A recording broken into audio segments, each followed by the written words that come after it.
এই দিনটাও ছিল আমার বেশ অনেকবার ভিডিও দেখার মতো আনন্দের দিন, কারণ এই দিনটা ছিল আমার মাঙ্কু বাড়ি যাওয়ার দিন। আর এরকম ভিডিও আমি আগে প্রচুর শেয়ার করেছি তোমাদের সাথে, তাই তোমাদের সাথে রাস্তাটা তো শেয়ার করবো না, কারণ তোমরা অলরেডি যারা আমার ভিডিও দেখো বা যারা আমার চ্যানেল সাবস্ক্রাইব করে রেখেছো, যারা দেখো মেনলি আমার সাথে কানেক্ট আছো, তারা জানোই আমি ওখানে গেলে কতটা এক্সাইটেড থাকি যাওয়ার জন্য, কতটা হ্যাপি হয়ে যাই।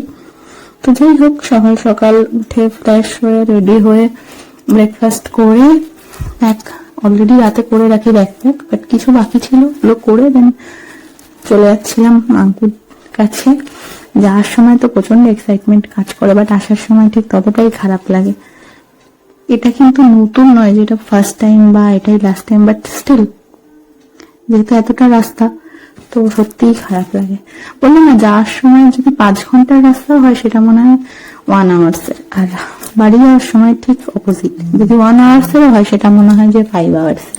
তো এটাই যে ওখানে কিন্তু মাংসকে কাঁদাইনি, হ্যাঁ ওটা একটু মাঝে মধ্যে ভালো লাগে ওর সাথে এরকম করতে, বাট কি করবো, এতদিন পরে দেখতে পেলাম।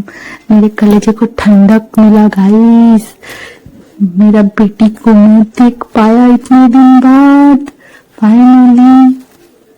এই যে এই মেয়ে ছেলে ডায়েট করবে বলে জীবনে ওর দ্বারা ডায়েট হবে না, আর আমি আর মোটা হতে চাই না।